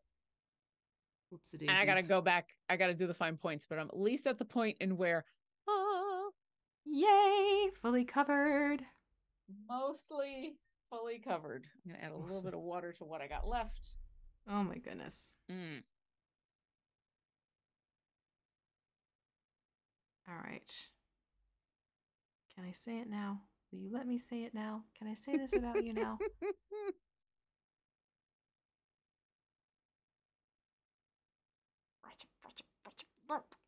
I mean, say it if only to dare it to then jump out at you. Exactly.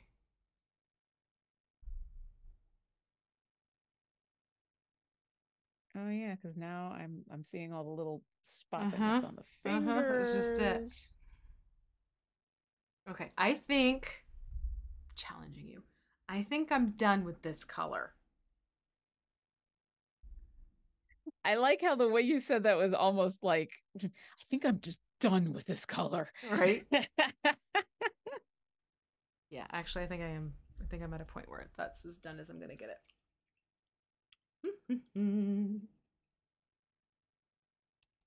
Yeah, I'm going in these last few minutes that we have and looking for the spots I missed. Perfect. So then what I'll do is while you're doing that, I'll just remind players of everything we have going on as soon as I finish washing my little detail brush. Oh yeah. So let me get this washed. Hey everybody. It's Friday and we got lots of fun stuff going on, and there were announcements and things. There were. And then if you weren't here with us before the show got started this afternoon, do be sure to hang out after Lauren and I say goodbye, because there's a video for you. There's a good video for you. Yeah. But all right, so don't forget while you're doing things this weekend that you want to make sure you log in. And if you haven't gotten your certainty added to your formation, then you certainly want to log in and get this taken care of, because you can get certainty this weekend before High Harvest Tide is Dunsies on Monday. So make sure you are doing that. And then, along with that, if you haven't yet, check your emails and see if you've gotten your Weekend Buff newsletter, because with that newsletter, you are getting a free gold Fate Breaker chest. And it's one of those fun things where, every week we send you one of these newsletters. There's something in there free chest-wise for things you can use in the game. So log in, get signed up, and it's all good. But yes, it's Fate Breaker's Arrival Weekend, and why are we calling it that? Well, that's because we just announced this really cool thing. Idle Champions Presents is coming back, and this series is called Fate Breakers. So we have our Dungeon Master as B. Dave Walters. Alicia Marie is joining us as a new champion, Thalora. Yay! Gina Darling is coming in also with a new champion, Jeng Sao. Mark Meir is coming as King Uriah, and you'll figure out why we're calling him King Uriah when that episode starts up. Megan Kenrick is joining as Whittle, and Nora Ibrahim is coming back as Nahara. Again, that's going to start up on October 16th at 10 a.m. Pacific here on this Twitch channel. It's very, very cool. The cast is actually just getting word out right now. Along with this cast announcement, you can also jump into the in-game shop and check out the Heralds of Dust Uriah skin, as well as the Mind's Eye Nahara skin. And there's 3 other skins. You have the Fated Human, the Transcendent Order Briv, as well as the Society of Sensation Jim, which you can get all 5 of those skins in the Factions of Sigil bundle. Or you can get them individually, depending on if you want to pick and choose how you decide you want to get all those skins. Definitely give those a look. And then voting for Idle Champions Presents Fate Breaker is going to start October 9th. This means Monday. You can log into the game. Yeah, log into the game daily. You get to vote and figure out things to actually affect what's going to happen to this fantastic crew in game when they go to play it live. No, really, you vote and we take that and it gets incorporated into how this game is going to be played that day. It's going to be happening for the next, because it's 5 episodes total. So for the next 5 weeks, once October 9th kicks into gear, 5 weeks, you have voting to do. And you get little tokens. You can get some other things in the game as you gather up the tokens and redeem them. It's all very cool. If you want more specific details, then make sure you log into idlechampions.com and check out the latest blog post, because that's going to basically spell it all out for you. And for those that have been around for a little while, this is the newer version of the voting that we've been doing, which is you get a token, you vote and you get a token, and it doesn't matter who or what you vote for. So you can vote for whatever sounds the coolest or the most exciting, and then you get a token. And if you do enough voting during the week, you'll get a free extra thing. Exactly. And if you vote every single time that there is a vote, you'll be able to get, I think you can get everything. I think you get all the cool stuff. Yeah. It's a lot of fun things. So definitely give it a look, see, check it out, log in, tune in, all that fun stuff. And then also when you're sitting and you're watching the game with us, we are going to have giveaways again. Just saying. So if you want to know more about these giveaways, then you want to make sure that you stay after we say goodbye, because that video is going to explain what the giveaways are. All right. So just a heads up. It'll be something fun every week. We'll have something new for you for giveaway purposes. And they get bigger every week. I'm just going to say it. They get very cool. Yeah. So also thank you to everyone who was watching in the chat, and especially to Gabe for helping us out with those questions. It does make a difference when Gabe can put into our little document, here comes the question, and we can look at those, because I get distracted looking for spots. Right? On all the spots, but I think I found all the spots. Yes. So yeah, we're going to pick back up with the Tomb Tapper next Friday. We should be finishing it up too. What did I miss? Uh-oh. Seeker 30K talking about the giveaways. It doesn't get much bigger than that dragon, just saying. Well, TBD. That's all I'm going to say. It was a big dragon. It was a big dragon, yes. It's a very big dragon. Just saying. That's all you need to know. So yeah, I think that's everything, right? There's probably, like the mini, there's probably spots that we have missed, but we've covered all of the bases, and nothing super important has fallen through the cracks. So anything that we have forgotten, we can pick up with next week after the first round of voting has begun, because I am very excited to see what people vote for. And yes, they're talking about it. Sorry, I'm getting distracted by chat, but definitely check out all the people who are doing the social medias about this. Check out the video where all of the creators talk a little bit about what their champion is, so you know in advance, especially those that might have new ones. And I believe now we are ready for the fun video. Yay! All right, have a great weekend, everyone. I'm going to see you. Past me is going to be speaking to current you, and future me will see you next week. Bye! Hey everyone, VMuse here with Idle Champions, and it's that time again to let you know that Idle Champions Presents is returning with its latest series, Fate Breaker.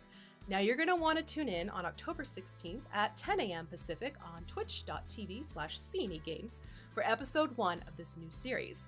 Now you'll see some familiar faces as well as some new ones in this cast. B. Dave Walters returns as the Dungeon Master. Megan Kenrick also returns as Whittle. Mark Mir is coming back, but this time as Uriah. Nora Ibrahim is joining us as Nahara. Alicia Marie will be playing her new champion, the Laura, and Gina Darling is also showing off her champion, Jeng Sao. To add to the excitement, we also have some cool giveaways for you for everyone who's hanging out with us in the chat.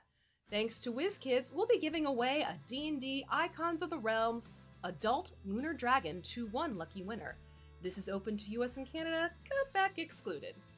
Along with that, we'll also be giving away some goodies from Idle Champions. This winner will receive the Sigil and Synergy collection, which includes the Factions of Sigil bundle, Venture Casual Certainty theme pack, the Hands of Havoc Whittle and Venture Casual Dinar skin and feet packs, Flick at the Beetle and Psyche the Amethyst Pseudo-Dragon familiar packs, and this one is open to all. But hang on, we have a little bit more for you. Stick around and enter for a chance to win a $25 gift card thanks to the good people at Beetle & Grimm's Pandemonium Warehouse. This will be open to all for a chance to win and can be used at beetleandgrims.com by our winner. So don't forget to tune in October 16th at 10 a.m. Pacific for the premiere episode of Idle Champions Presents Fate Breaker. We'll see you in the chat on twitch.tv/CNEgames. And until then, take care everyone. Bye-bye.